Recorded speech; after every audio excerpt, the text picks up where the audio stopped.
Hey friends, thank you so much for tuning into this video. If you are a long time subscriber or supporter of my channel, thank you so much for your continuous support.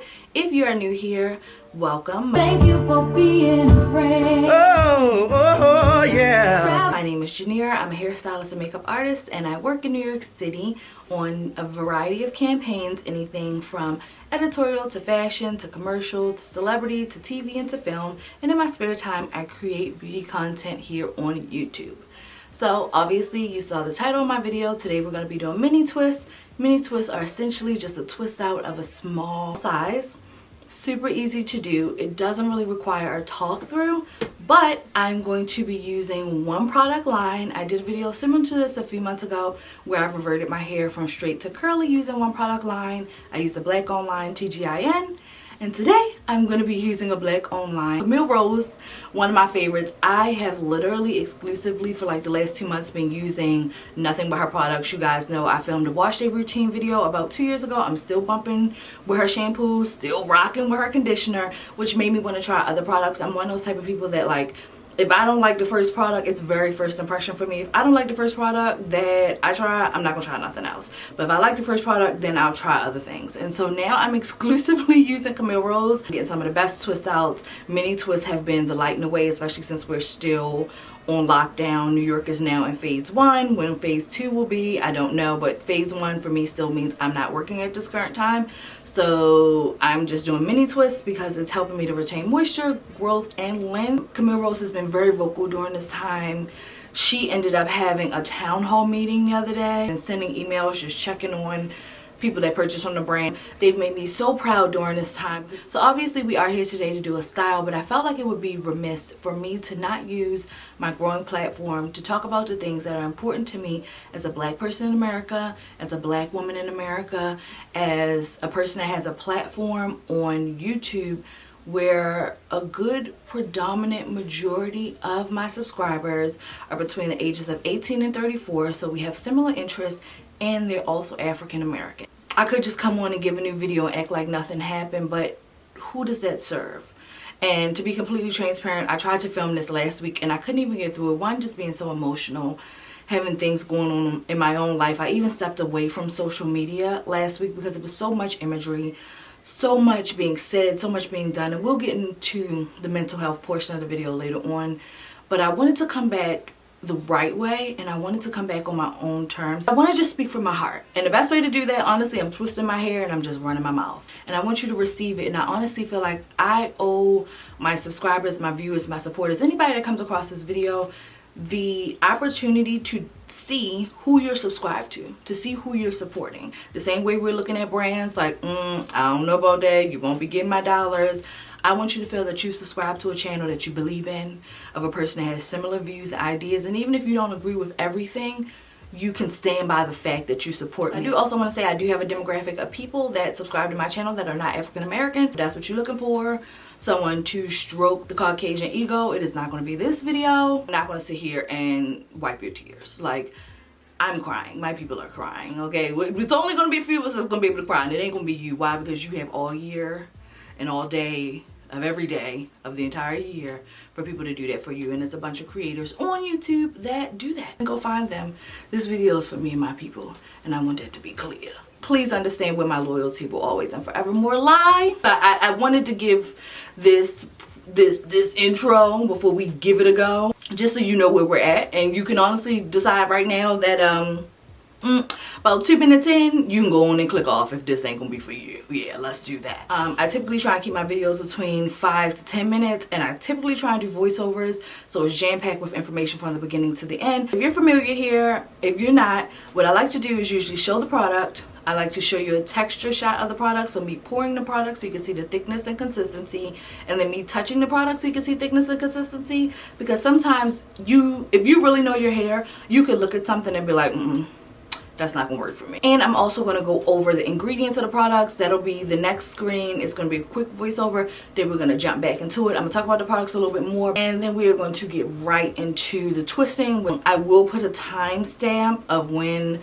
the conversation starts. So if you already a Camille Rose supporter or you're just not interested, you can get to what you came to see. Hopefully you'll sit through it and learn something. Let's get into the products, what they look like and what the ingredients do, and then I will be right back. So the first product that we have is Camille Rose's Sweet Ginger Cleansing Rinse Shampoo. It has ginger root and lemon extract, which helps to cleanse and clarify the scalp. It has antiseptic properties to help fight fungus, infection, and inflammation. It has aniseed oil, which helps to heal dry scalp, and it also moisturizes the hair. This product lathers beautifully. This product has a really great thick consistency. It's not too heavy, it doesn't wear your hair down, but it does leave a lasting moisture on the hair even long after it's been rinsed off. To condition my hair today, I'm going to be using Camille Rose's Moroccan Pear Conditioner. It has cherry kernel, which helps to provide strength through fatty acids, richness, and moisture. And it also has pear, which helps with growth and length retention. It also has omega-6 and vitamin A, C, D, and B. This product has a nice, thick, creamy consistency and a very pleasant and refreshing fragrance. Today for my leave-in, I'm going to be using Honey Hydrate, which has a golden honey base, which provides maximum hydration. Honey is also a natural humectant, so it takes moisture from the air and seals it into the hair and the skin. It helps to reduce breakage, and it also promotes growth. This product also has aloe leaf juice, which promotes shine, reduces dandruff and itching and dryness. It also conditions the hair, and it also has castor oil, which helps to moisturize and promote growth. So for my first styler today, I'm going to be using the Almond Joy Twisting Butter. So it has almond milk, which is high in iron, which helps to strengthen the hair, promotes softness, and tames frizz and flyaways. It also has sesame seed oil, which helps to prevent premature graying. It promotes growth. It protects from harmful UV rays. It also soothes against heat damage and dry hair. And it also has jojoba oil, hemp seed oil, and green tea extract.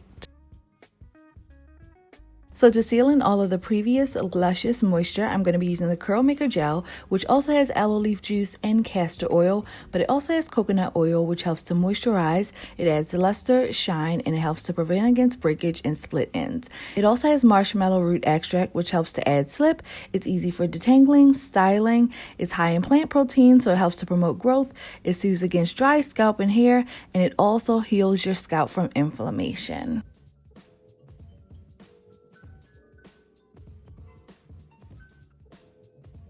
So now that you know a little bit more about the products, I just want to briefly tell you why I love them and share a quick little story about some of them, and then we jumping right into the show. Oh, and show you how I'm cocktailing them today for the style, and then we jumping right into it. 2 sets of shampoo and conditioner. So obviously this is a favorite, a staple. I've been using it for the last 2 years when I first spoke about it on my channel. These two were at the very bottom. So I had enough to shampoo and condition my hair for this video, but y'all know I like to be professional. So the bottles, one, are a little beat up. I didn't want to show you a product that's like struggling. So I was like, all right, well, let me go and get a shampoo and conditioner. I went to like 5 stores for this video. I would not lie to you. Everybody had the conditioner. Nobody had the shampoo. That's how you know the shampoo good. I went to Sally's. Sally's didn't have it. I went to 2 of my favorite beauty supplies, 2 Walgreens, and a Target. But let me tell you the thing. Target had it last week. And I saw it and I said to myself, I should get it. And I was like, no, I think you got enough to stretch for the next wash. And then everything happened with our brother George Floyd. And so I was like, okay, well, I'm going to make a video for Camille Rose. I think I have enough. But I'm like, I'm not going to have them tacky bottles in a video. So let me go and buy. Child, I should know when Sally's didn't have it. Sally's keeps inventory. My 2 beauty supplies that I went to, both of them are black owned, and I knew if they didn't have it, I was like, okay. Once I got to Walgreens, 2 Walgreens and a Target, that was my fault because I should have went to that Target first. All that to say, 1, I'm committed because that's how much I love this product, and 2, that's just how good it is. That if you don't try nothing else from the doll, try this one, because obviously they can't keep it on the shelf. So the very next thing that I use in my routine after I shampoo and condition is the Honey Hydrate. So it is a leave-in. It's a different type of leave-in because usually leave-ins are either of spray consistency or they're of like a butter cream consistency. And what I love about this is it's different. It's of a jelly consistency, right? So first and foremost, I read like a lot of different blogs and forums hair care, things of that nature, and people swore by this product. They ranted, they raved, it's so good, it's so hydrating. My concern was that if I'm using a gel, it seems similar in jelly type of texture, but it is wonderful. It's very lightweight, it's very hydrating. I only use just a little dollop, a little dupe, and then I go in with my butter, and then I go in with my gel to seal it. To me, I love the product. Even when I've done wash and goes or puffs, I just take like a little bit in my hand, scrunch it throughout the ends, make sure I work it through the hair so that it's nice and covered, and it just feels good. For the recommendations of the girls that love Honey Hydrate, y'all ain't lied, child, because this is the one. So I know some people are texture sensitive, right? So if it's not a spray leave-in or it's not a cream leave-in, they're not really feeling it, and it's like, it was okay, it was hydrating, but I didn't like that, then this may be something you may or may not want to try. I personally love it, and I hope that you do too. If you do and you love it, let me know. The next few things, I just want to briefly touch on how I came into using these. These are the most recent purchases, and I think I got these I want to say around Christmas break. So it's a YouTuber that I watch, another black YouTuber. We have similar hair textures. She's one of my favorites. Her name is Quinn Ray. I love her. She's always very honest, to the point, even when her videos are sponsored. Oh, which I also want to make note, this video is not sponsored. These are my own thoughts. I usually trust her results, which is why we've created such a great community on YouTube, because if you know your hair or you know your hair type, I don't necessarily all the time believe in hair types. I'm more of what is your porosity, what is your density, those things matter. But from watching other videos and really engulfing myself in the natural hair community, I understand how pivotal it is for us to be able to say, she a type 4 and that look good on her hair. That probably would work for me. So the thing about Curl Maker, it's a beautiful gel. Like any other gel, it has the potential to flake. Two things: you want to make sure your hair is super saturated, and you want to make sure you cocktail it with a butter. I found these two together to be lovely and wonderful and compatible. I use 2 parts of the butter and I use 1 part of the gel. The gel is more of a jelly, so it's not super sticky, super heavy, or weighs your hair down. So if you want a little bit of a, if you're more of a fan of, so to speak, an eco styler, this may be a little it's because it's similar in texture, but I still feel like eco styler is a little bit thicker. With that in mind, because I know that's a lot of girls' go-to gel for their wash and goes and styles, but it's effective. The definition I get from her is not no joke. The moisture I get from her is not no joke. I've been doing mini twists, so I've been using these products and leaving my mini twists in for about 2-3 weeks. And the reason I only leave them in for that amount of time is because I don't want my hair to lock. And if you don't want to use the finger coil method for locks, some people start them as 2-strand twists, and I don't want to start my hair into locks, so I take them out in that time. But literally in 3 weeks I can undo my twists and my hair will still be moisturized. Like, I can feel the moisture on my fingers. So love, love, love. Absolute favorite. Y'all know I tell y'all the truth and the fact and the light and the way. If you do try it and it ain't your favorite, my sincerest apologies. I found them at other stores. I want to be completely clear and transparent. I put them in my Amazon store. I already did the work for you and found them, or found sellers that do sell them. Obviously, I would make a little bit of commission from it if you purchase from my Amazon store. If you found it cheaper somewhere else, then girl, save you some money. Okay, the way that I am going to cocktail them to do this is, because this is a pump, trying to pump between each twist is just not conducive to time or energy or anything else. So I'm going to take the lid off of the butter. Y'all have seen me do this before, but for the people that's new, and you know, I want to show everybody how I get down. Just gonna do this here. Right. In the words of our sweet sis Tabitha Brown, like that, like so, or like so, like that. We're gonna talk about Tabitha later, because girl, you know her husband is one of them. We love you, Tab, but we gotta talk about it. We gotta talk about it. Some of that up in there like that. Then the Honey Hydrate, I just take the top off of it and I just dip. So I'm gonna take my little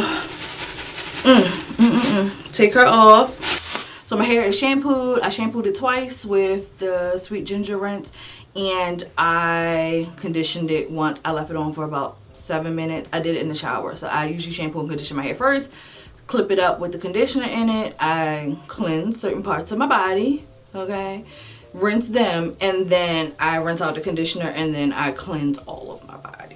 So I'm gonna leave the towel here. One, my hair shouldn't be super wet, but it helps to bounce light. Any kind of white walls, everything, it bounces light, so I'll look brighter. And also if we get a little product. So my hair is damp enough to work with it. I do have a water bottle on hand as well. I'm just going to scoop out a section with my fingers. I've been trying not to use a lot of hair tools lately. Things that don't necessarily need it. Even detangling, I've been doing finger detangling, but once I finger detangle, I still go through with either my Felicia Leatherwood brush or a Denman brush just to make sure I got all the tangles.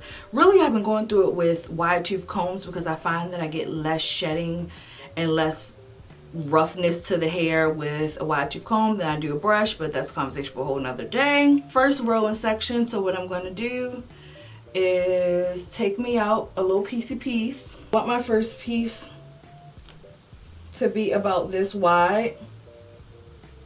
So not too small, not too big, but definitely smaller than I do my average twist out. My average twist out, I do maybe like 10 to 12 twists. With mini twists, I do anywhere between like 25 and like 35, 40, something like that. You may see me do this throughout, so I'm just going to wet the section down. I'm going to dip a little bit of the Honey Hydrate right on the piece. Rub it in. And it's so interesting because I don't know if it's just my hair. If you've ever tried this product, let me know. It looks like it has a warming effect, the leave-in. I don't know. Maybe that's just me. But rub that in. Make sure it's really saturated down to the ends. Get me a little dollop of the butter. We're going to work her in like so. So that's what it looks like. And you see, I'm already getting definition even just with the butter and the leave-in. I'm telling you, girl, these products are worth your time. A little bit of gel up in that cap. I'm not going to continue to drop it and waste it, but I'm going to get me a little bit and I'm going to add that on top. And that kind of seals in all the moisture and the good stuff. And you can see it even though it's elongated, so it's not giving the full shaburl, but you can see it. She's there. You see her. You see her. Don't act like you don't. You see her. So we're just going to twist that on down. And that's it. Literally. So that's why I said this was the perfect video to do this. Because now we can just run our mouths. We don't even have to worry about the hair. I'm literally going to do this over my entire head. And yeah. So y'all ready? Let's now that we've done the lighter weight stuff, let's jump into why we're here. Okay? Alright. And I briefly want to mention that when I get to the end, I just like to do a little spiral. Like so. One more thing. When I'm doing larger ones, I do about maybe 3 a row. For the mini twist, I do about 4 or 5 a row. So just want to add that in if you want to kind of gauge an idea about how I do my parting. So as you know, we are here to discuss the current happenings of the world. Most recently, the death and killing and, be clear, murder, right, of George Floyd, whom could be our brother, could be our father, depending how old you is, maybe your grandfather, okay? The officer that committed the murder, he got initially 3rd degree murder. If you don't know what 3rd degree is, that means no intent to kill. Like, I killed you, but I didn't mean to kill you. If you watch the video, you know he meant to kill him. Okay, how do you put your knee on someone and smother and pretty much cut off their airway and hear them pleading for their life and you didn't intend to kill them? That's not even a normal, natural thing. To me, murder is just, it's so hard to explain. I know murder to me is a mental illness. It has to be. Like, it's not normal. Just you're okay with yourself. Like, they shouldn't even have had to lock him up. He should have turned himself in because he was so taken aback by the heartless act. He didn't think anything was wrong with what he did. He deserves to rot in jail. Be clear. Okay, they're now pushing it up to second. The other 3 officers that were there when it happened, they weren't in custody. They've since taken them in custody. Their charges are still pending to my knowledge. I haven't kept up with all of the details because I know the justice that I would prefer to be served is not, may or may not be what we get. And to save myself some heartache, I've been spending a lot more time just in prayer, and doing things that feel good, and we'll talk about that a little bit later. Where we are now is we're protesting, we got rioting, we have looting. We'll talk about that a little later as well, but the world has joined together in honor of our brother George Floyd, which is also on the heels of the murder of Breonna Taylor, who was shot by a police officer in her sleep. They shot the wrong house. Wrong house. She's gone. Just, you ain't do your research. You didn't look at the address. You just shoot into people's homes. Right? Okay.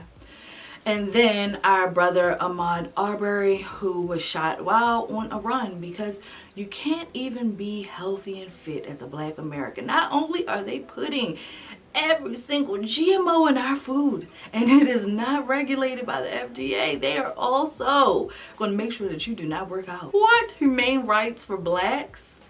Like, you can't sleep, you can't be healthy, and you can't just mind your business.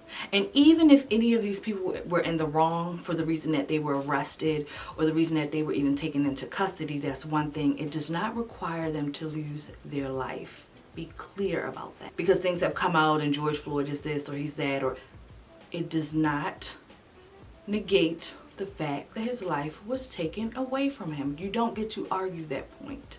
There's no point to argue. And they do it every time. They try and find the things to make the people look less credible, but it is what it is, right?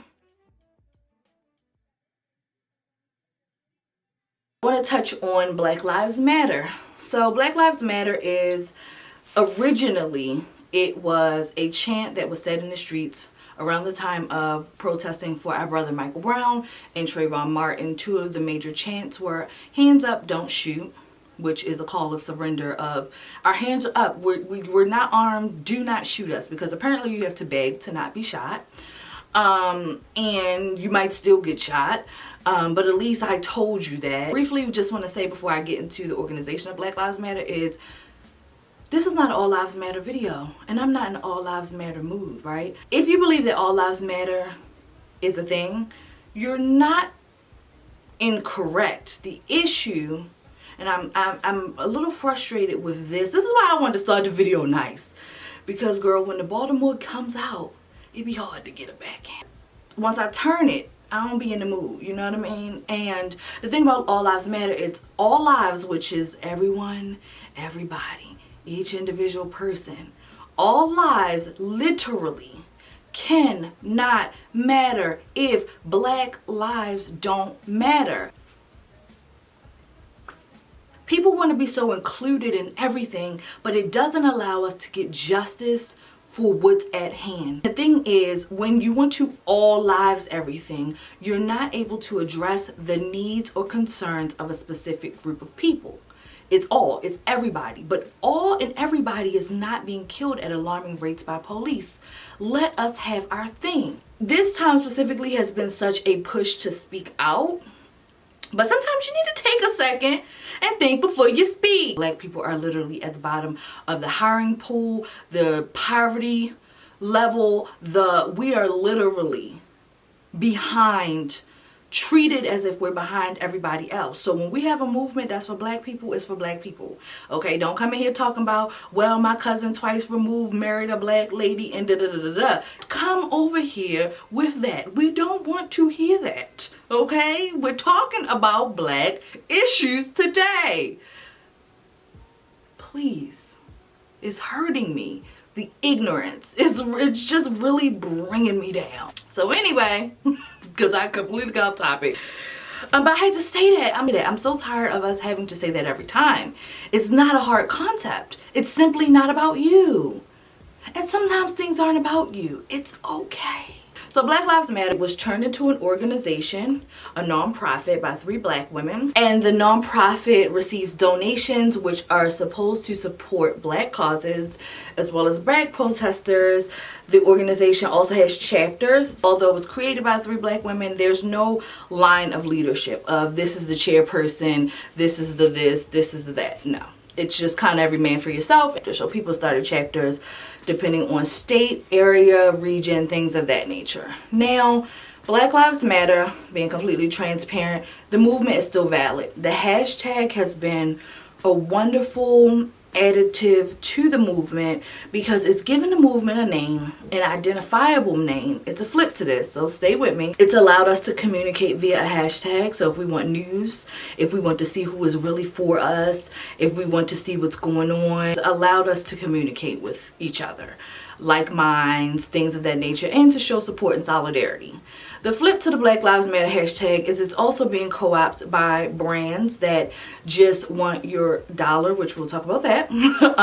Brands that want your dollar and they want to seem supportive, but they may not be for it, or for people that are hiding behind their racism. And the other thing about Black Lives Matter is that it has been connected to the likes of DeRay and Sean King, and this is not a video to get into my disdain for both of them, but you do want to be mindful with Black Lives Matter or anything, the actual organization, not the movement, keeping them separate, because again, it started as a way of chant on the ground during protests. There have been people that have started chapters with Black Lives Matter and have said that their needs were not met, that funds that were supposed to be allocated toward their group had not been met, their protesters had not been fed, the bails had not been taken care of, all of those things. I've never donated to Black Lives Matter. I've never done any work with Black Lives Matter. Like I said, I think the hashtag is great when it's used correctly. I will just say to my audience that when you want to donate and you want to give your money, first and foremost, anything that I say in this video or anything that you see online, question it. Ask questions, do your research. Google is right there, it is free. Look it up. See what people have to say. See if it's worth your cause. You know in your heart. If you don't know in your heart, ask God, is this for me? Should I be donating here? But just be mindful of the money that you donate. If you can, oh, got a little product on me. If you can donate directly to the family, do that. When you find GoFundMe's for people, for families, double check it, because there are people that will come in and make fraudulent accounts so that they can reap the benefits of the offerings that are given with love. When you want to donate to protesters, be sure to find the correct email address, the correct Cash App, the correct PayPal. If you're donating to something, for example, through a church, be sure to ask the church for proof. You know, we love the Lord, but there be people under the Lord that don't be doing what they're supposed to be doing. It's okay for you to ask where your money is going, where your funds are going. And if you can, especially with apps like Twitter, you can 9 times out of 10 get in touch with organizers of movements, right? And really find where you want your money and things to go. So be clear that the organization and the things that are said about it is not always a reflection of Black Lives Matter as a whole, because I know that's come up a lot. And so now people don't want to support the Black Lives Matter hashtag. Sometimes you just have to take the meat and the potatoes and leave the rest. I felt that that's just something I want to share. This is not to bash Black Lives Matter, the organization, or any of that. It's just to share with my audience the things that I know. I've done so much reading and research. I've been so engulfed. That's why I also wanted to take time to film this, because I really wanted to make sure I was bringing you correct information. And I know that my emotions are high in this video, but I don't want information to be lost behind emotion. I want to give you emotion, and I still want to give you fact. You know, when y'all come over here, it ain't no fluff. It ain't no mess with me, baby. I like to give it to you. So that's that on that. Let's get into the next thing, baby. So the next thing is companies support celebrities and PR statements. Oh, what a mess that's been. Oh, if you're not going to open your purse and say the right things, I know what I won't be doing, supporting you in the 99, in the 2000, in the 2020, and any other day moving forward. So keep on talking, because the more that you talk, the more you turn me off, baby. Show me who you are. I'm one of the type of people, I like that. Some people say they don't like even racism. They don't like blatant racism. Oh, no, baby, show me what you believe in. Tell me to my face, so I know where we stand. It's the people that don't tell you to your face that you got to watch. So let me carve me out some hair, because this is going to be a good one.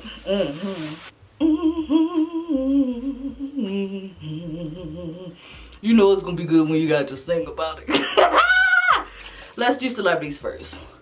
These people are not your gods. They're not your idols.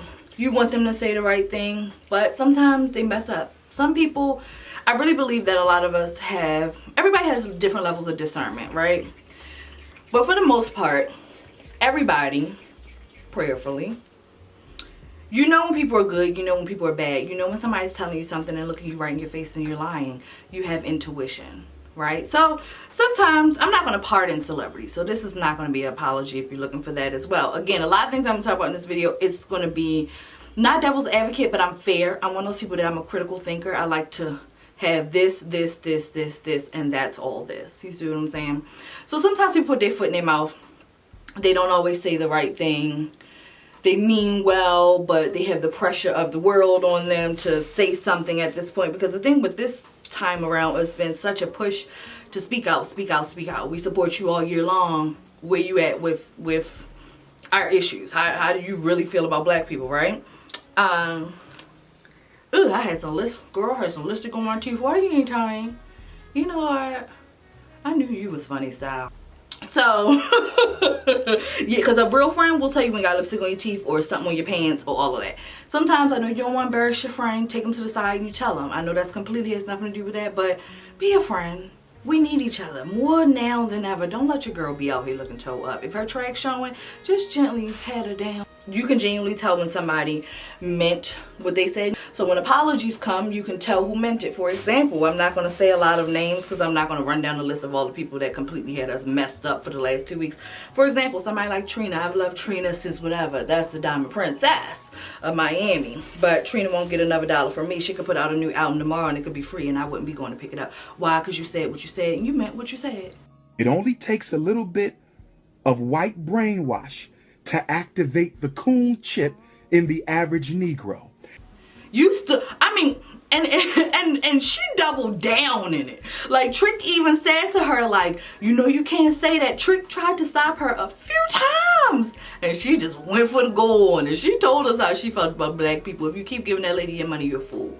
I wouldn't even watch Love and Hip Hop no more, which is a sidebar to that because she's on that show with Mona and they're doing these videos on Instagram about black women and I'm a black woman and blah, blah, blah, blah, blah.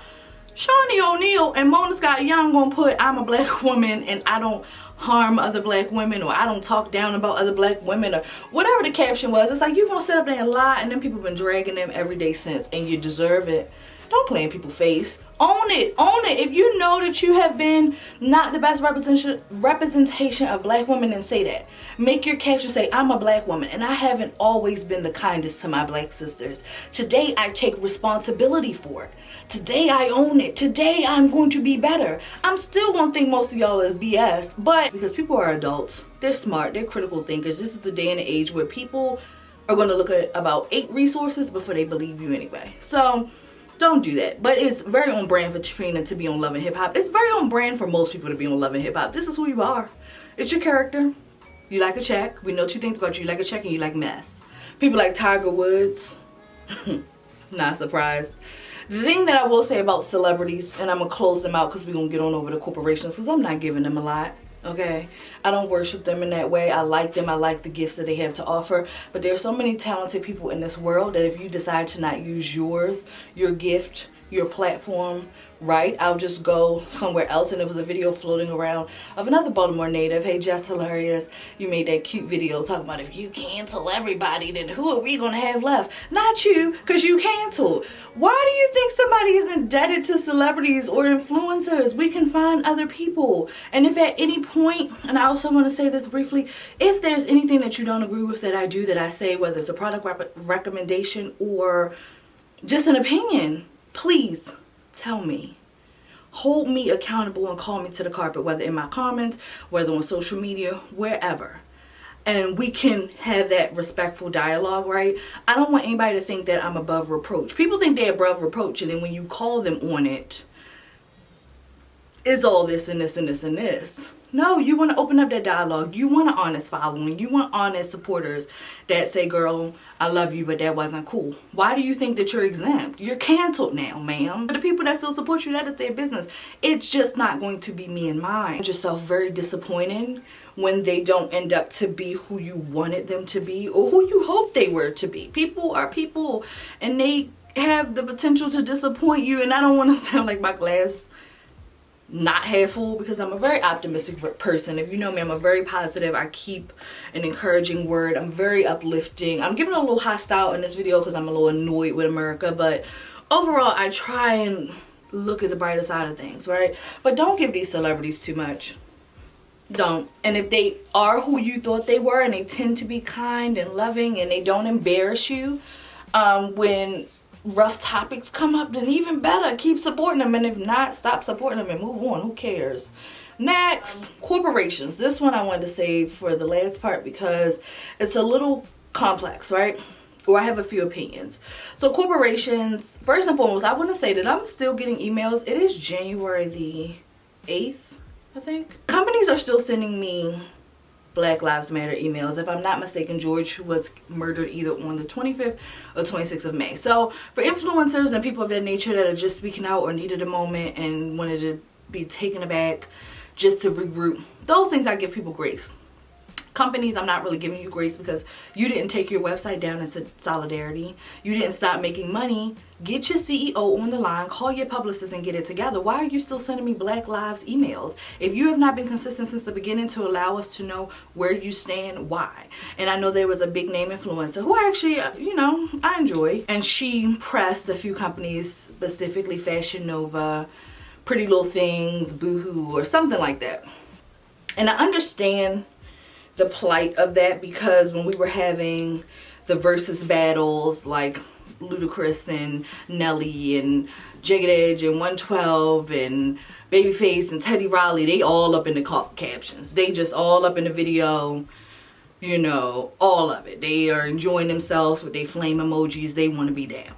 I also feel like for brands specifically, and I study beauty merchandising and marketing, so I understand marketing tactics and I understand the way brands position themselves without even ever saying. If you look at a lot of these companies, specifically Pretty Little Thing and Fashion Nova, if you look at Fashion Nova's Instagram account, they don't repost a lot of blacks. They sprinkle a few in for taste, but their feed doesn't really cater to us. All those reality stars that post their little sweatsuits and bodysuits and they down to the yacht with their little Fashion Nova two-piece on. Fashion Nova don't care, girl. In so many words, show you who they are. Pretty Little Thing, all of them. If you go to their website, it's a few models. Some of the models are so enhanced at this point that they don't even look like they are black. They're not even saying to you throughout the year that they support black people. They co-opt black spaces just so you see their name. Pretty Little Thing coming in the comments during a versus battle is literally free marketing for them. You think to yourself, why do they keep leaving comments? Okay, but now you're thinking about Pretty Little Thing. You're like, you know what, they did have that dress. Let me see if it's on sale.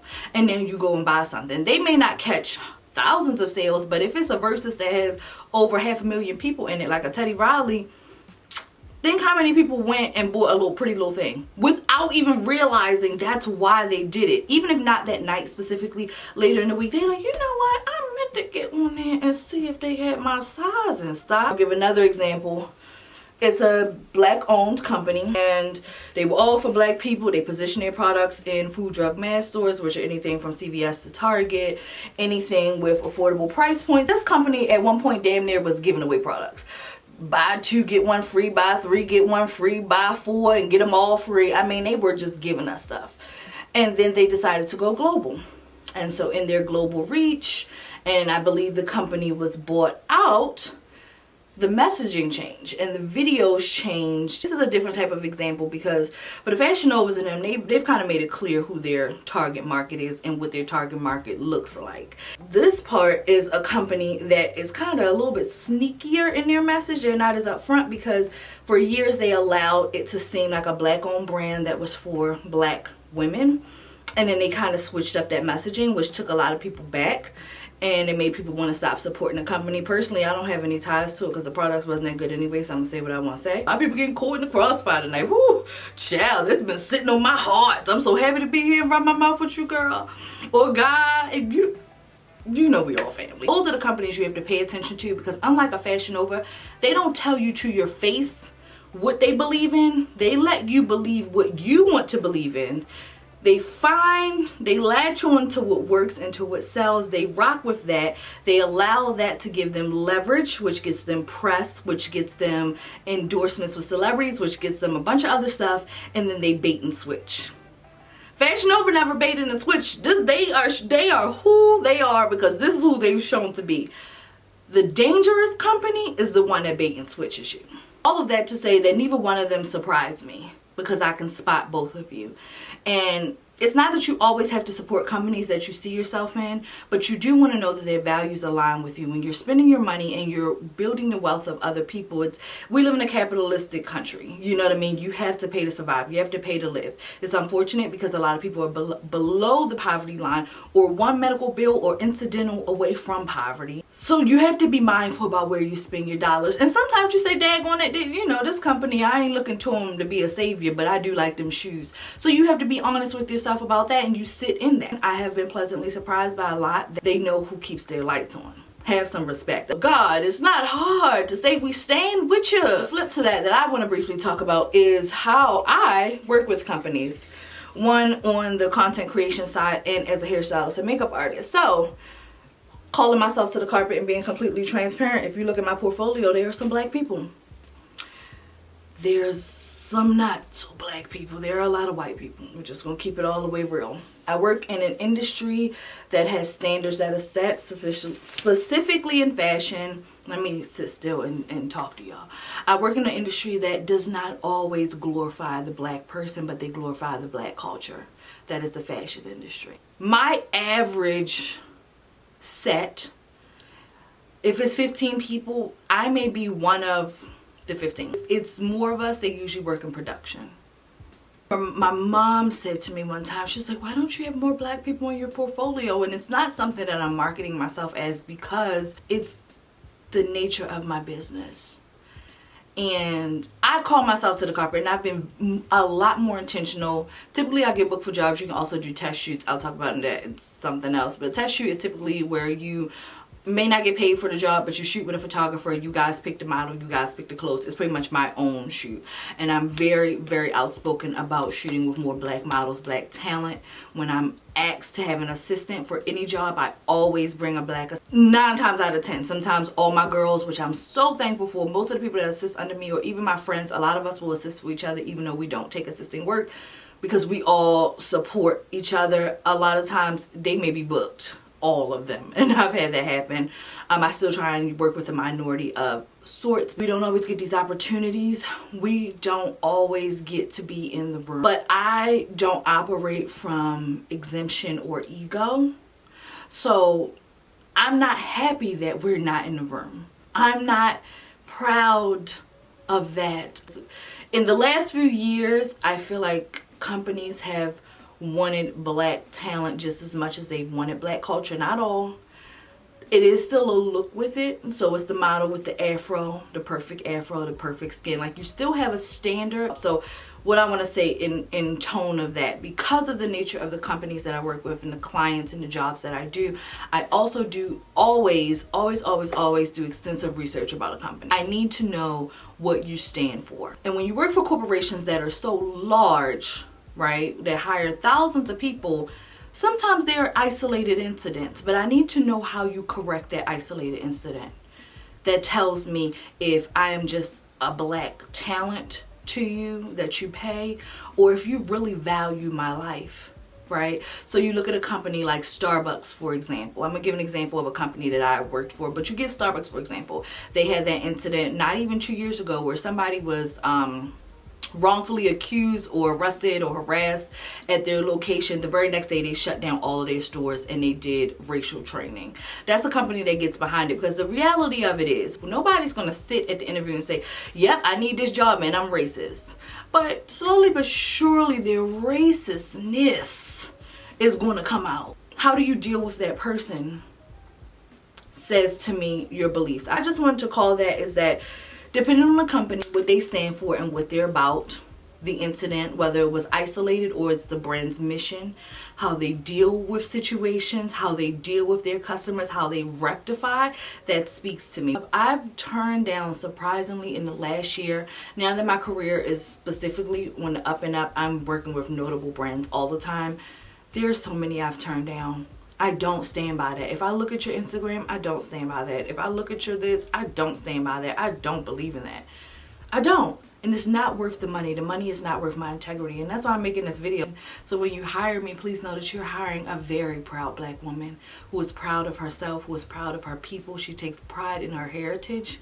She will not bend and she will not fold for $1. Check yourself and your company and then call me girl. Okay, or don't call me at all. I really don't care. Because at the end of the day, I'm always going to be well. And you know why? Because it is mighty nice to be on the Lord's side. Just real quick before we go into the next chit and chat and the next little thing.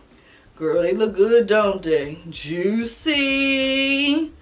Oh, they juicy like Biggie Smalls. Don't they look good? And they're not even that small because I'm running my mouth. I probably would make them smaller than this. So I'm not really paying attention to sizing. As you see, I'm finger parting and rocking it out. But they're still definitely smaller than I would do my twist up. Oh girl, let me get a little hotter. These are like just hot and I'm running that mouth. And I can't be on here looking oily, greasy, and nasty, honey.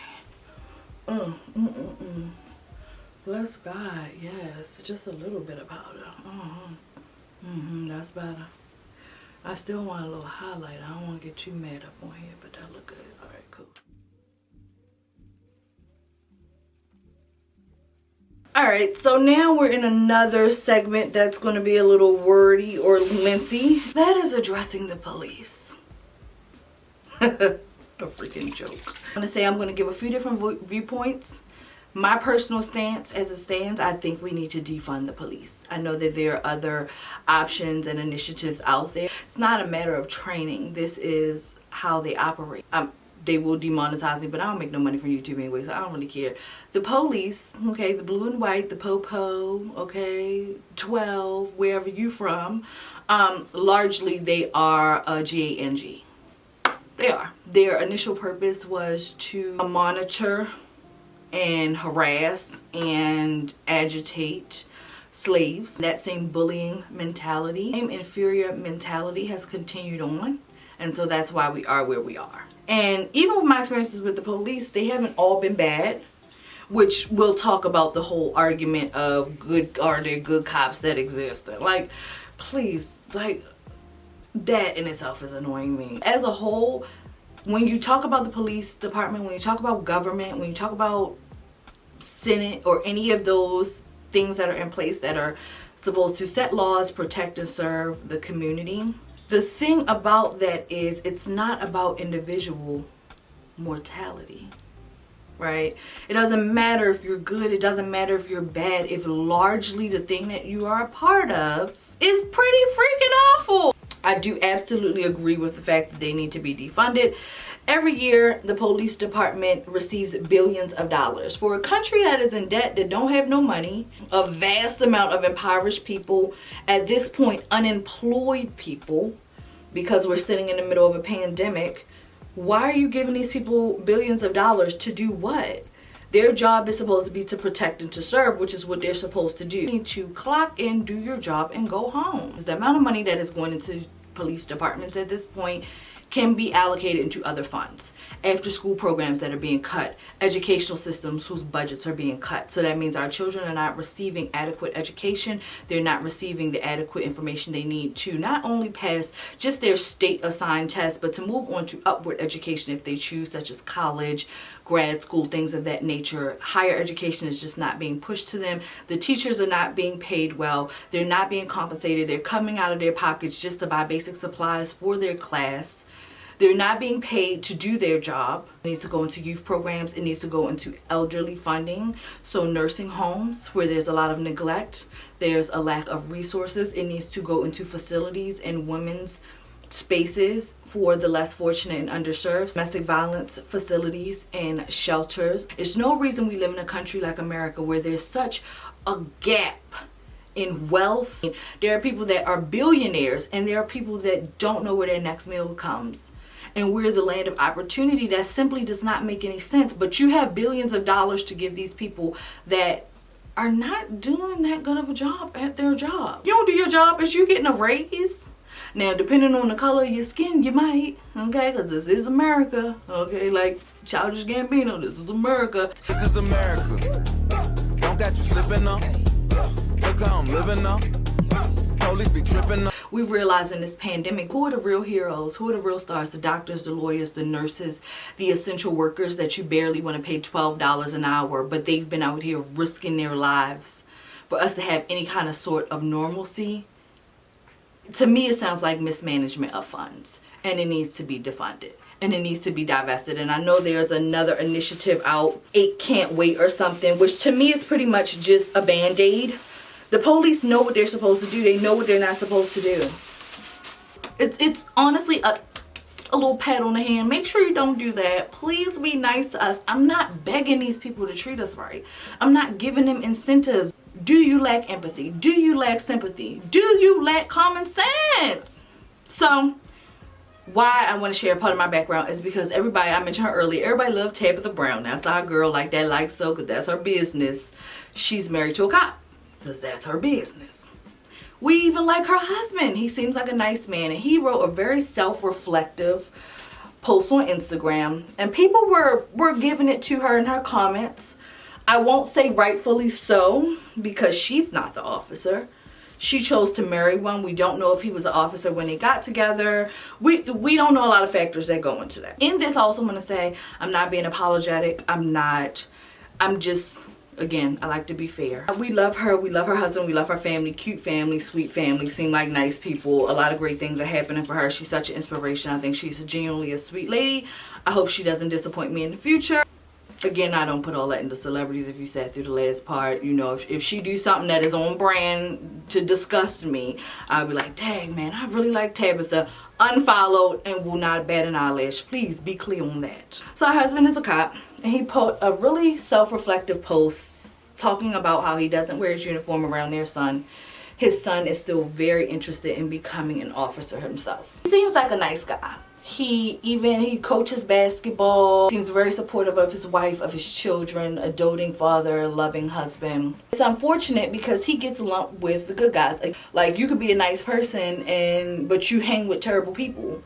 Well, you are a reflection, birds of a feather. And she stood by her husband, as she should. That's your husband. You take your vows, you pick them, you chose them, that's your thing. People were challenging her in the comments, and so she said to someone, she was just saying, what about all the good that he's done, the lives he saved, and all of those things? And I think that that's valid, okay? And I'm going to tell you some of my upbringing and story with this on why I feel this way and why I also feel against it. Do I think it's important for us to have some of us in that space? My honest answer would be yes. Although you can't always change things from the inside out. And honestly, it needs to be dismantled. Let the people govern themselves. But it's a catch to letting people govern themselves. When you fight against the prison industrial complex, then where do the people that deserve jail, deserve punishment? That's something that I do not have answers to. Again, all skin folk ain't kinfolk. So everybody that's just because they an officer does not mean that they're always for us. I see that. I saw it in Baltimore. Freddie Gray was a childhood friend of mine. My dad is a preacher. I think I may not have mentioned it in this video or previously. I'm a preacher's kid. Freddie Gray went to our family church. It was a lady named Sister Cheryl. Sister Cheryl would bring all of the kids, West Baltimore, to all the kids that lived in the neighborhood, played in the neighborhood. She was the candy lady. She was the lookout. She was the one you went to. She just was chill. Even in church, everybody wanted to sit in the back with Sister Cheryl because she's funny and she just was really lively. Freddie has a twin sister, Frederica. She would bring Freddie and Frederica to church and amongst a bunch of other children. So what we saw in the Freddie Gray case, which I really struggled with that for a very long time because he should still be here with us. I'm going to bring it together beautifully. Just sit with me because I have a lot of thoughts that I'm processing. When Freddie happened and they showed the pictures of the officers, quite a few of them were black. A freaking disappointment. My experience with cops, which have been then and now. So let's start with then. Grew up in Baltimore as well. Two-parent home, well-to-do neighborhood, went to pretty decent schools, public schools, but decent nonetheless. Most of the people in my neighborhood were married, doctors, lawyers, this, that, and the third. Everyone lived well, nice cars, nice home, all of that stuff that comes with the American dream. Went to public schools the majority of my life. I had never really had any occurrences with police until high school. I went to all-black high school. I want to preface this and say my high school was overall a pretty good high school. We did have a shooting my 9th grade year because it was a silly, ridiculous gun violence incident between two people supposedly over a love affair, and the person said, I'm coming back up here after the game, and they came back up there. After that happened, my mother was like, you're out of here. Oh no, we not doing this ghetto mess. She was ready to put me in private school. She had the paperwork and the packets. I cried all summer long because at that point it's 9th grade. You made your friends. You looking forward to going to 10th grade with them. Y'all can graduate at 12th. Like, I like a little bit of fieriness in my learning experience. I was a rebel child. If you're familiar with Moesha, I was that times 100. I mean, honestly, and I joke with my mom all the time, if she would have just treated me like an adult when I was a teenager, we probably would have got along better because I've always been very wise beyond my years. You know, obviously she had to be a parent. Right now we have a wonderful relationship because she's no longer in a space of a disciplinary and she's one of my best friends. I talk to her about everything. I just want to say, Mom, Dad, if you're watching, I sincerely apologize because, I gave them people a run for their money, baby. But needless to say, they ended up letting me stay at the school. So my first occurrence with police was in high school. We had school officers. Our school officers were black. We had one main officer. He was so cool. Listen, just listen to me on this. And I'm going to say this a few times as I explain these stories because I want you to follow my thinking and I don't want you to think I'm being apologetic. He was cool. The officer we had, he was so cool we called him by first name. So let's just say his last name was Rose, like mine. We were like, what up, Rose? What you doing? Joking with it. He genuinely wanted the best for us. I can imagine him probably being very similar to Tabitha's husband. I'm saying all of this to bring it back to Tabitha's husband and the good cop. He was very good to us, very kind to us. If we looked like we was cutting up, because back then, which wasn't that long ago, there was a time when black people had community. Social media has since distanced us. Everybody's an introvert and all that other stuff, which we're not getting to. I have no judgment because daggone it, I may be an introvert too. I don't be feeling like being bothered. We had community where if your neighbor saw you somewhere you ain't supposed to be, you doing something you ain't supposed to do, hanging with the wrong crowd, they didn't have a problem rectifying that. And so that's similar how our officer was. So I had an incident one time. My parents may not know this, so again, if you're watching it, my bad. It's fine. I've turned out well. No need to be alarmed. I was hooking school. Somewhere I had no business, somewhere I wasn't supposed to be. The officer happened to be in the shopping center. That's how dumb I was. Just thinking you grown. I'm about to give me a full piece and a fry. Man, you're not supposed to be up here. School is going on. So the way our school was set up, you could either leave through the front doors, which a lot of seniors did if they only had 1 or 2 classes, or you could leave through the trailers. That's where the sneaky people was going. That's how you got up out of there. Unless you was like me and you was bold and you left out the front door and you just ain't care, you did. Somebody say something to you. I did a little bit of both. He saw me first because I'm always loud. Gotta be the one doing the most. And he came over and he was like, you know what, y'all know, what y'all doing up here? Was very, very loving about it, but very like, y'all know y'all did wrong. He like, I'm about to get my food and I'm about to take y'all back up there. And we like, dang, he about to pull the cover. And it wasn't scary. We knew we weren't in trouble. He told us, he was like, I'm not going to tell nobody. I'm not going to tell your parents. I'm not going to tell the school officers. I'm not going to let you get in trouble. But I'm going to take you back because that's my job, to protect and to serve. I wouldn't be doing my job if I saw y'all and let y'all do this. He told me, he was like, you the one with all the mouth. You sit up front. And my friend sat in the back and he took us back. So he didn't take us around the front of the school because he didn't want us to get in trouble. He took us around the back. He was like, and if you walk through the doors and there happen to be somebody on the other side, a teacher or something, and you get yourself in trouble, that's going to be on y'all. But I can't allow you on my watch, on my time, to be out here. We need those kind of people in our schools watching our children. Again, the flip to that is all skinfolk and kinfolk. So he could have been an a-hole and locked us up. He could have been an a-hole and did something else. Children, and to be completely transparent, I'm not sure if motherhood is something that I still desire, because society is not in favor of black children. God forbid I have a black son, black daughter, black LGBT child, a trans child, all of which I would love the same with my whole heart.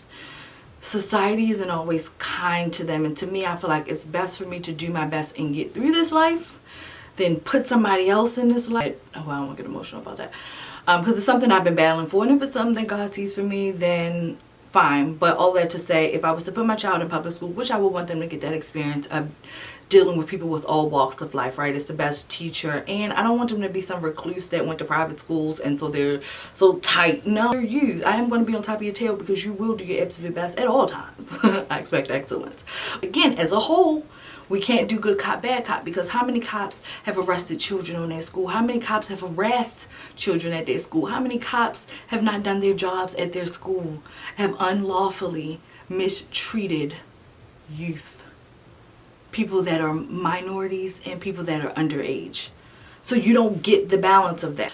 Which I'm bringing this all back home. Again, back to Tabitha and everything else.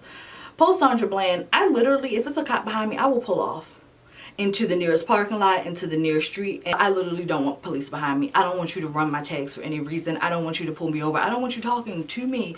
Most of the tickets that I've gotten in most recent years have been speed camera. I have not really had any interactions with the police, and I thank God for that. Because as we've seen with Sandra Bland, you can get pulled over for an innocent traffic stop and lose your life. You're not exempt. No one is exempt. I had the same girl that her first introduction to police was a good guy that cared about the youth that probably lived in that neighborhood, similar to Tabitha's husband, worked. He helped with our basketball team. He would be at the games dressed down in jeans, who was such a wonderful guy. You have people that could potentially take your life. The point of all of that is there are not enough good cops to weigh out the bad cops. And honestly, if you're a cop, you're supposed to be good. That is, again, your job. But again, as an institute, they were put in place to protect and serve, but they were never put in place to protect and serve minorities. They were never put in place to treat us the way we deserve. I do want to address briefly the protest, the looting, the riots, all of those things. Because everybody has their own beliefs. What I will say is that you do what you feel you should do. I have not been protesting this time around, and I'm gonna be completely transparent. It's a pandemic going on, and y'all look a little too close to me. Okay, let me drop my hands off. I actually have a little note about that. Somebody posted one of those like Hotepi memes that you would see on Facebook. The text on it was red, so you could barely even read it. But they had 4 types of activists and protesters. The soldier, which is usually the front line of the protest, the leader and the protector of groups, and they help to organize. They have a donator, which donates to the cause. They clean up the aftermath. They also have the investor, which is critical of where their dollars go. They volunteer and they use their resources to uplift their community. And they also said the radio. And the radio uses social media to spread information, keep receipts, and has all of the links to fundraisers and petitions. And I thought that was interesting to give protesters a name where you can identify, because I was like, oh yeah, I'm the donator. Oh, I'm an investor, because one thing about me, I will find out your company history before I give you $1 of my money.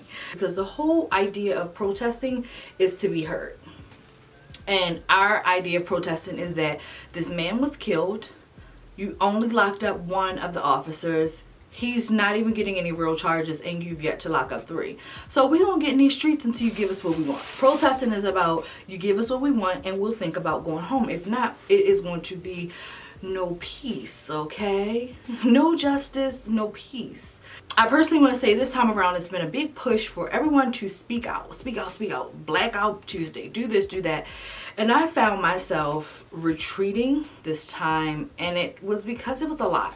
And amongst things that are happening in my own family, I had a family member just pass away. I have a family member fighting for their life. We're in the middle of a pandemic, just trying to stay as mentally present and as upbeat as I can. I found that my best space, some of us are light workers, I found my best space where I felt the most strength was at my altar. That there are people that are literally in the streets protesting, and the words that come from my mouth, and I don't want to get emotional. If you believe in God, all right. The words that come from my mouth will be the words that cover the people who are in turn covering me. And although I may not be out there with them in the physical, I am covering them so that no harm will be in their way when they're simply trying to fight for the equality of a system that is broken, a system that favors white supremacy, a system that favors capitalism, a system that will have you work the skin off of your bones for them and then tell you sorry, which is an interesting story because a family member of mine told me that they worked for many years, I won't say which family member, they're now 92 years old, worked for a white man. Many years the white man put money away in retirement for them, and at that time, you know, back in the day, word was born. It wasn't the contract-based boss business society, that entrepreneur spirit that we're in now, where it's like no contract will not show up. If I'm lucky, have a lawyer or a second pair of eyes, let me know what I'm signing. And he believed that person, he trusted that person felt like family. When it was time to retire, that person did not save a dime. They're 92 years old and they're still working. Fallback of that, and that person also being sick and their sickness spreading through their body, and they're still working because a white man lied to them. And sure, they didn't do their due diligence, but I thought you cared, and I thought you were an ally, and I thought you had my best interest at heart. And so that is why in society we may be a little like because we've seen it and we've heard these stories. And so while I may not be protesting, again, my space at this point has been the altar. I also do want to share that during this time, and I'm not one of those people that outwardly has to give receipts all the time, gotta tell you every single thing that I done bought and did, but I do think it's important for my audience, y'all know, y'all my friends, you know where you supporting me, where that goes. So I have donated to all of the families to their official GoFundMes. I've also donated to the bail funds in Los Angeles, which I was a former resident in New York City, which I am a current taxpayer, and Baltimore, which is my hometown, also Minnesota, which is where the protest started. I have also worked with my church in this quiet time when I've been away from YouTube and from social media. I have worked with my church where we created lunches for protesters to cover them, because again, certain organizations, you can't guarantee that when you donate to them it gets to them, and I want to make sure that my love and donations and generosity can get to them and it can be filled, and I can look them in their faces and thank them for their time. So we did that. We prepared lunches, and then we also prepared dinner for the homeless. In the midst of this, most protests take place in cities, and specifically downtowns, where there are these Fortune 500 companies that people live outside of, because that, again, the wealth gap in America. And in the process, that if a protest goes, you know, far left and the police are brought in, or the militia is brought in, and they tear gas the space, a homeless person that's sleeping on the street is now in the whiff of that. So we wanted to make sure we took them dinners and made sure that they were covered. So that's been my space, and I just think that's important to share, because especially in this day and age, everybody's sharing how much they make, which I think is just tacky anyway. I'm not about to put my bank statements on the internet. I am about to pay one of my credit cards off, and I will be posting that, because the girl is proud. Woo! The girl is proud. But you know, we're in a day and age where everybody show you everything they got. People are a little mum about what they've been doing, and also with me being mum on social media, I think that it's important to share that, because it's been, like I said, such a push for people to be vocal and to be active, and just because of my absence does not mean that I wasn't active in my community. In terms of looting, that's not my portion to speak to, because emotions are high and people are doing what they're supposed to do. Some people are genuinely looting because they're taking from these corporations that take from us all year long and don't give us nothing, so oh well. And then there are some people that are just taking advantage because that's what they want to do. But because of the looting, there are two beautiful sisters, Kimberly and Desiree. Desiree used to be a former representative for the White House, and I saw a retweet on Twitter of Trevor Noah, and that he talked about Miss Kimberly, and I think that they both beautifully have two opposing black women. First off, that's the other thing. I'm only really listening to black women at this time, and black men and black people. Like, I really don't care what nobody else has to say. And there's no offense to y'all, and I think that that's nice that you're going to be an ally and all of that, but I just want to hear my peeps. They both made beautiful points, completely different, because Sister Desiree, she is against looting. She does not appreciate it. It is her neighborhood, and she speaks so eloquently about it, why it's bad. And then we have Sister Kimberly, who has an opposing point that is looting. It is what it is. White America has looted black people's culture, livelihood, and everything else for many years. We're on an uneven playing field. So what? Burn it down. Who cares? I'm going to insert that footage here because I truly believe that sometimes when you don't know the answers, or you don't know the situation, or you don't know the resolve, it's okay to uplift other people. People who live in public housing, and you just made a melee. You took down bus routes. There are people who live in this neighborhood who have to go back uptown to work. And you are here profiting off of our pain. So you protest, every single last one of you. You think about what it's like to be a black woman in this neighborhood who lives with people in public housing, who now has shit to walk through, who bag your groceries, who drop off your food, who defend you, who go uptown to a hospital to serve this community. So as you're out here, be responsible. Have a plan. You can protest all you want, but the I just saw take place.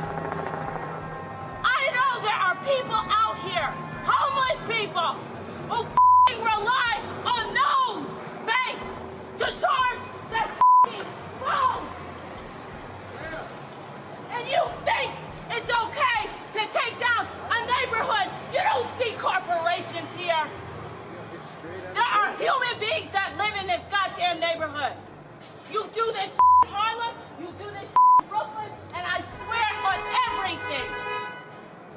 These people in this neighborhood deserve better. And I'm not talking about the gentrification. I'm not talking about the students who come here and pay cash to go to NYU. I am talking about the people who go to a methadone clinic down the goddamn street. And you think this is a protest? I gave my blood, sweat, and tears for this country. I served this country for 10 goddamn years. So when you think about this anger and this rage, because there's a way to get answers. Every single last one of you better be registered to vote. Yes, ma'am. Every single last one of you. We are. Yeah. So do me a favor, for every single person out here protesting, remember, there's 3 homeless men who rely on that as a charging station. And what? Will it even work now?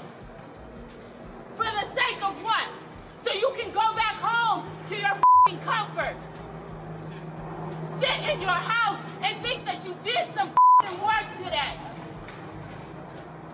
There are people out here who work in these bodegas, who are security officers, who are maybe not descendants of slavery, but came over here as immigrants to do their jobs. So great, everybody's. And you created an unsafe goddamn environment. And I am tired of it. I don't care how you decide to organize and protest, but you don't riot. You don't burn in my goddamn neighborhood. I am a resident here. And you will realize this resident doesn't look like any of you. Because she is black. She has a right to be mad.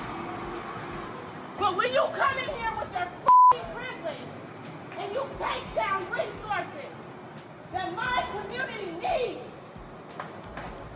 These houses, these buildings are dilapidated because of we don't have patrons here.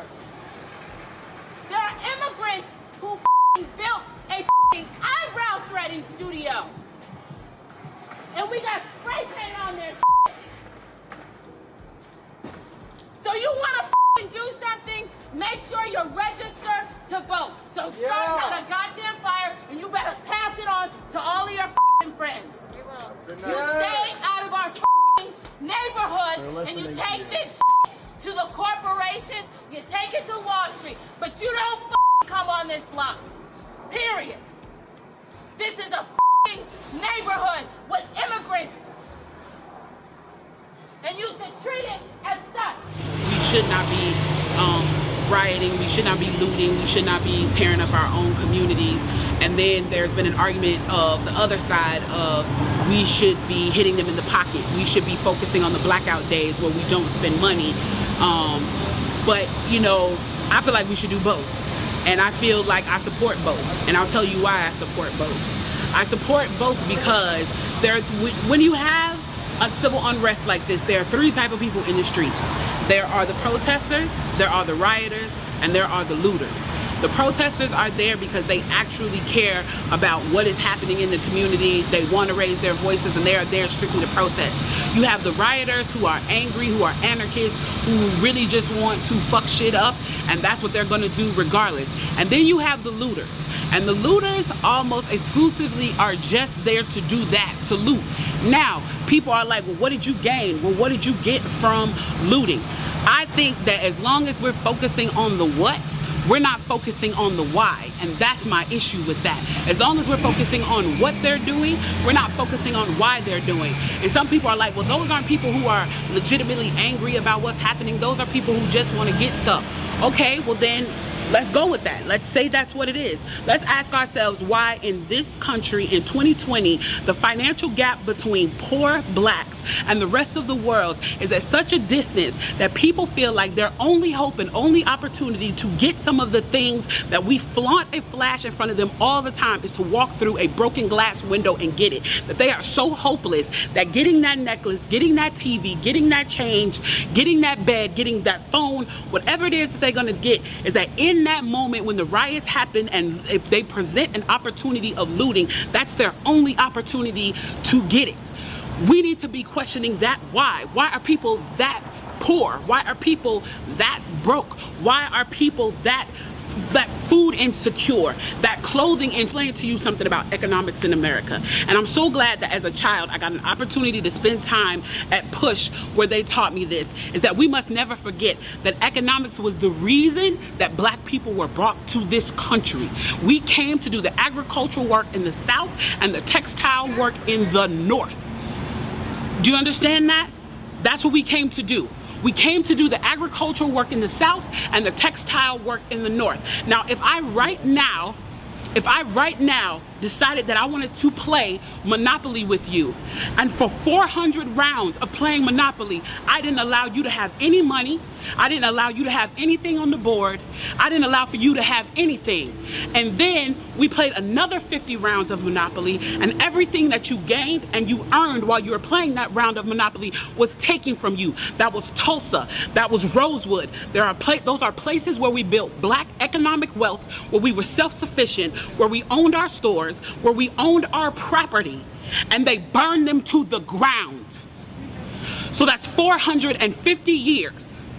So for 400 rounds of Monopoly, you don't get to play at all. Not only do you not get to play, you have to play on the behalf of the person that you're playing against. You have to play and make money and earn wealth for them, and then you have to turn it over to them. So then for 50 years, you finally get a little bit and you're allowed to play. And every time that they don't like the way that you're playing, or that you're catching up, or that you're doing something to be self-sufficient, they burn your game.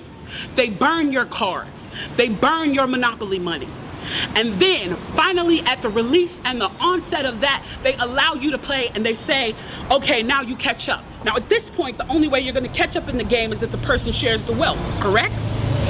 But what if every time you share the wealth, then there's psychological warfare against you to say, oh, you're an equal opportunity. How can you win? How can you win? You can't win. The game is fixed. So when they say, why do you burn down the community? Why do you burn down your own neighborhood? It's not ours. We don't own anything.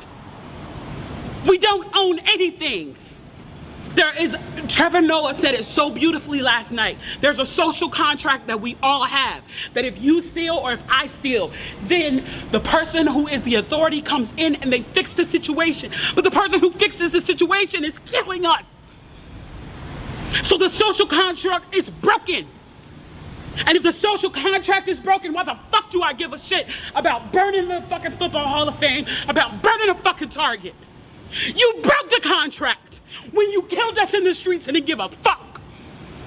You broke the contract when for 400 years we played your game and built your wealth.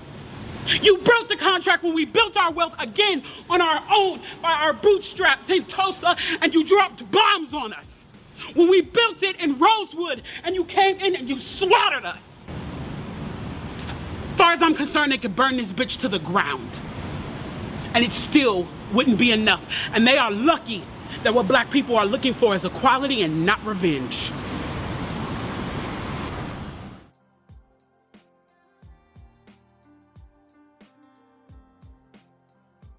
We are back. I hope you enjoyed the clips that I inserted, and I hope that they gave you just an idea of the different perspectives in terms of protesting and looting, and ultimately why we are doing what we're doing to hopefully get our voices heard. I ultimately feel like I have talked your entire head off, so I went ahead and finished my hair off camera. So I do just want to show you guys what I'm working with. They're nice and juicy and springy, and this is about the sizing. This is a good comfortable size where it's not big like a twist out, but it's not too small where it can easily get tangled and lock up, and it makes it really easy when it's time to detangle. I did little edges even using the curl maker. It's not giving a full-on slick down, but you know, it works. It does what it needs to do. So I'm probably going to keep them in for about 2 or 3 weeks. On a day-to-day, I usually put them up in like cute little space buns and have some pieces coming out, add excessive baby hair, all that kind of stuff. It's a super easy, low maintenance style. You can use any products that you have at home. I added a cute little clip just for some extra pizzazz. A lot of people are adding those gold clamps that you usually add to braids and twists. So make it your own. It's a beautiful style. It gives your hair a chance to breathe. It has great longevity. It locks the moisture in your hair. It protects your hair. It's a super easy protective style. I don't really wear it down as much because I get so much shrinkage, but you can also do it on blow dried hair. The only thing about starting a twist out on blow dried hair is if you're using a gel or butter or something that you really want the hair to absorb, you've already closed your cuticle and it'll cause flaking unless you dampen it to allow the product to really penetrate the hair. So that's something to be mindful of. If you're like, I need my lamb thing and blow dry it first, just be mindful of the products that you are using. Of course, this video I just wanted to highlight a black owned brand. I'm very, very proud of Camille Rose during this time. I will continue to be a supporter, God willing. And it was just important to shed light on that right now while we're spending money. If we're gonna spend money anywhere, let's spend it with each other. So I'm very proud and I stand behind those products. As you can see, I got really nice results and I'm happy.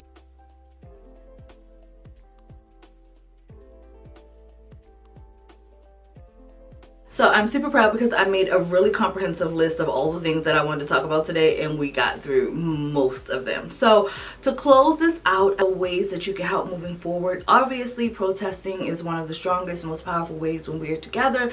We are united and our voice can be heard, but we are in the middle of a pandemic. If you do feel safer at home, don't feel bad for that. Everything that you can do to help is a help towards the fight. So here's a list of a few things that I think are beneficial that you could do from home. Obviously, you donate to the families. Obviously, you donate to the bail of the people that are protesting. You can offer child care. This one, because we're in the middle of a pandemic, is a little funny, but like if someone that's in your house with you, for example, they want to go protest but they can't because they have a young small child, which obviously at this point protests are not really the space for them, you can offer to watch their children. You have to make that call. Again, pandemic, so girl, I can't tell you to do that, but I think it's a wonderful way outside of. Another wonderful way is food. You can donate to different organizations of protesters. If you can locate, which usually you can do on Twitter a lot, if you can locate people that are actually on the ground that are posting like, we meet here at this time tomorrow, or one of the leaders, they're not really hard to find sometimes. As the protests usually go on, they kind of are, because of the visibility that comes with that. Because if you know anything about Ferguson, a lot of the people that were part of the protest with Ferguson have been killed at this point. How? You know, you draw your own conclusion from that. So a lot of them want to be less visible as the protests go on, but you can usually find someone and link up with them. Or even if you just show up with some sandwiches or pizzas or things like that and begin to hand them out. Bottled water is always great if you're not sure of people's dietary restrictions. Towels, you can show up with jugs of milk in case tear gas, things of that nature, but just supplies for the protesters. Offer to do city cleanup, so after a riot or looting or anything of that nature, you can offer to sweep and clean and rebuild. You also have to make that call in terms of what store you want to save, because I'm not sure that LVMH really needs your help. A small black owned store that was hit in the process, I'm sure they would love and welcome you to come and join them. You can also, this is a long-term goal, but you can also offer to volunteer at youth programs for black children, or create your own incentive and really move forward with that. If you're new to the nonprofit world or the program, you know, directing world, then you may want to start as a volunteer and work your way up to owning your own organization.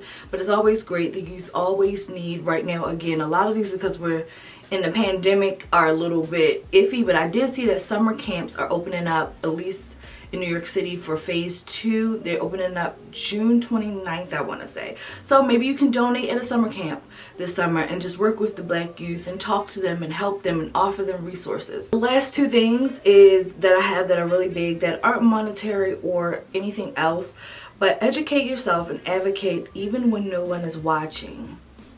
Again, I've said it like 18 times in this video, Google's free. Books are free. Pick up an Angela Davis book. Pick up a book about incarceration of black people, about the wealth gap in America, about white supremacy, about the prison industrial complex. I'll put a few that I've read that have been life-changing for me in the description box if you guys are interested in literary reads. Even as a black person, like, to prepare for this video, I read so much stuff, like so much stuff, because I wanted to make sure I was giving enough information, that I was correct in my thinking, that I was correct in the information I was sharing with you guys. I think it's very important to do the research. Everyone can always stand to learn a little bit more. And the very last thing that I put was support black businesses. Obviously, again, we don't have the even playing field that a lot of white-owned businesses have in this country, even down to capital, even down to loans, even down to financial backing. We're, again, sitting in the middle of a pandemic. There are businesses that have been closed for months, banks that are not giving them an opportunity, landlords that are on top of them to stay or pay. Like, if you're trying to stay, you got to pay. If you're not, then you got to go.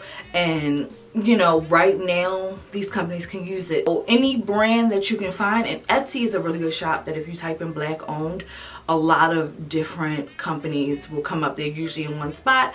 On Instagram, you can use hashtags like black owned business, or support black business, or support small business, and just educate yourself with that and find out different companies. Who knows, you may just be wanting to support a company and then you look up and you really like what you bought, So, because I've already talked so much, my mind is a blunder, so I'm gonna be giving y'all a little phone action now.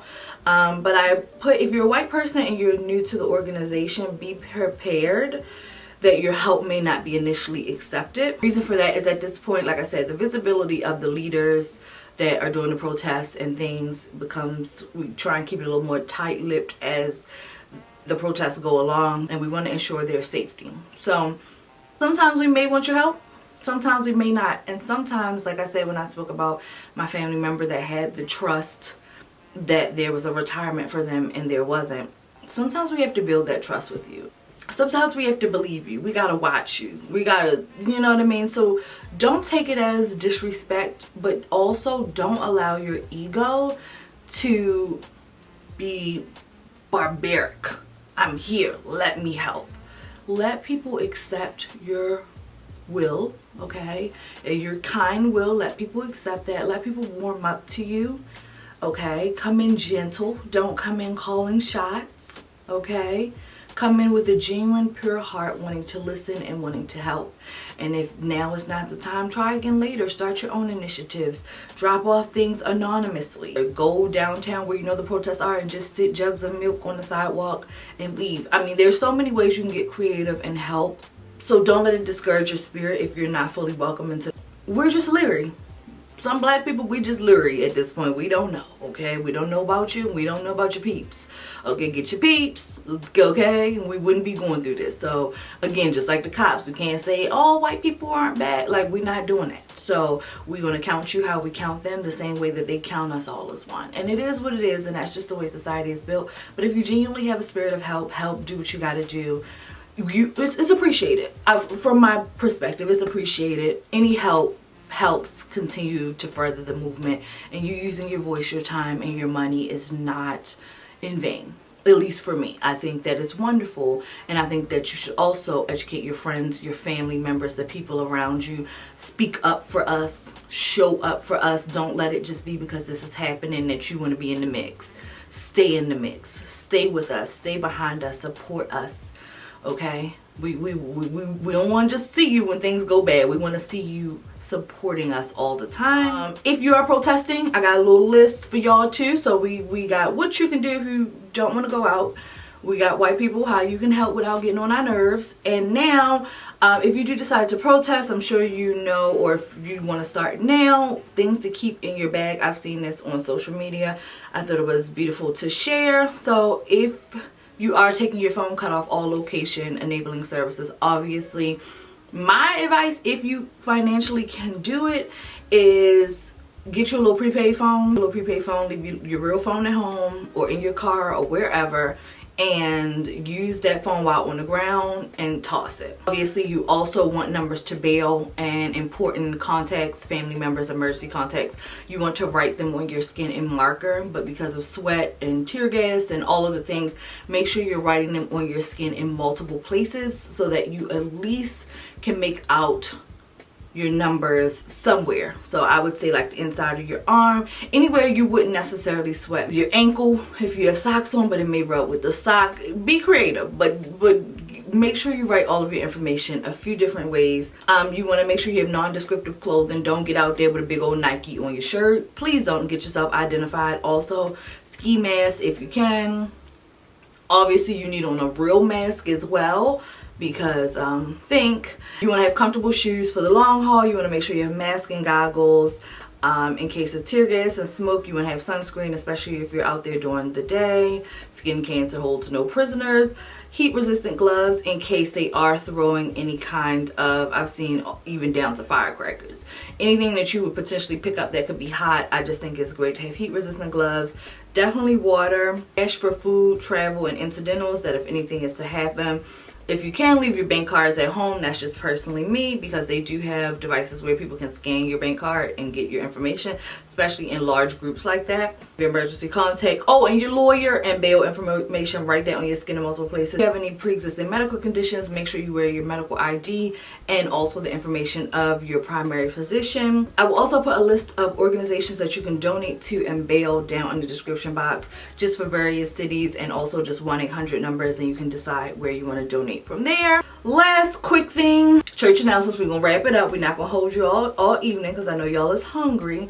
It's still a pandemic. Please wear your mask. Part of the reason we're in this mess is because adults do not listen, they want to do whatever they want to do. This pandemic is killing people, whether you believe it or not, whether you think it's fake or not, whether you think, oh, phase 1, we're opening, we can just free for all. No, please wear your mask. When you leave your house, wear your mask, because the thing is, wearing your mask, yes, it protects you from other people, but it also protects people from you. You can also be asymptomatic. You could be carrying the disease and you do not know. So life is all about free will. I feel you. You don't want to do this no more. It's a nuisance. It's a headache. Life is just not worth your time. That's fine. You have the right to do away with your own life. Please do not take the lives of someone that still cherishes their existence on this earth. It is very simple. Just wear the mask. I mean, nobody is literally wants to wear the mask. Nobody. Nobody is saying, you know what, this mask really is.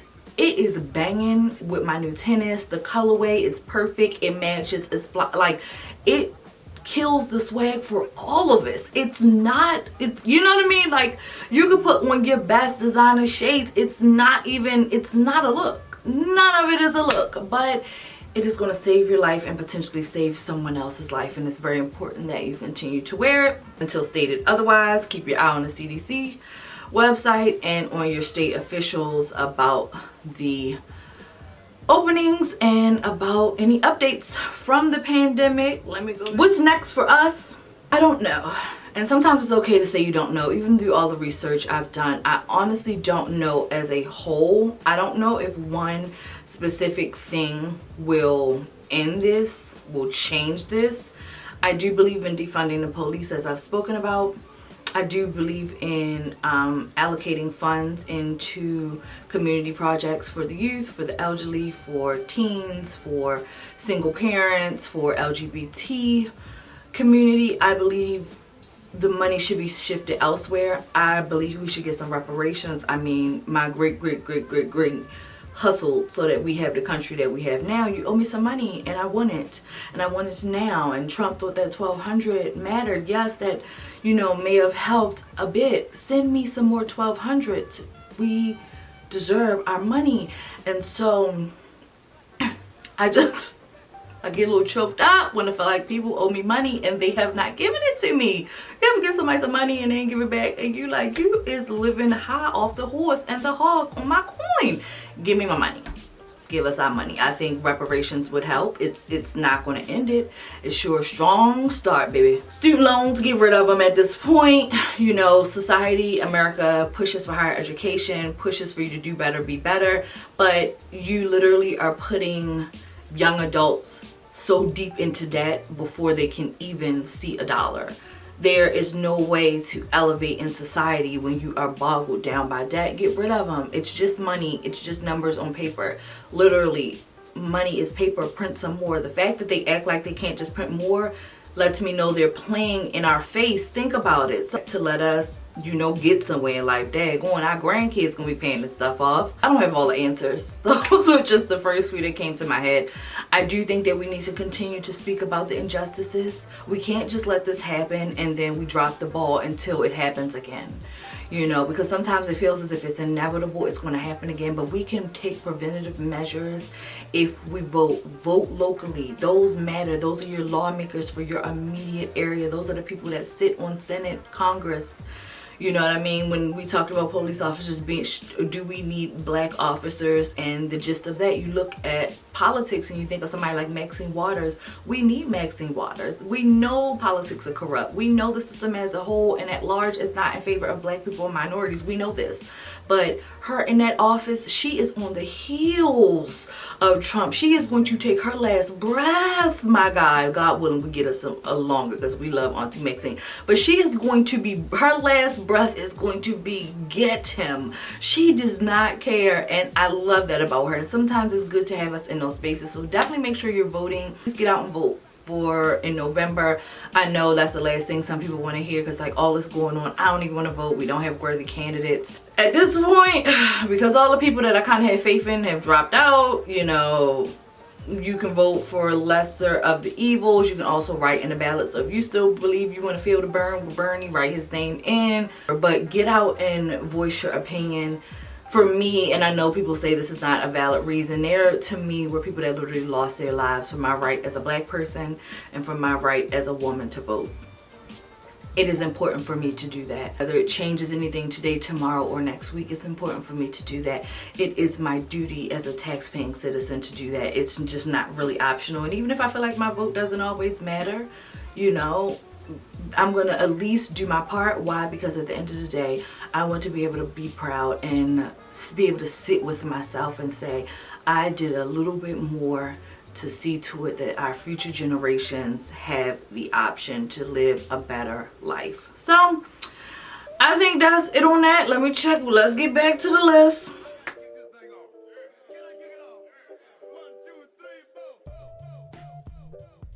But I'm praying for you. I'm praying for your families. I'm praying for your health, your mental health, your peace of mind. If you feel you need to disconnect from social media or disconnect from the world right now, do so. Take care of yourself. Call your therapist up. I think part of the reason I've been able to be a little bit more up than I would have is I went to therapy a few years ago. And maybe we'll get into what brought me to therapy. I got a really bad relationship. Maybe I'll do a story time about that relationship because it was awful. And that therapy, I even emailed my therapist a few months ago, because technically they're not supposed to have personal relationships with you, but I'm guessing she still has access to that address or what have you. And I just thanked her.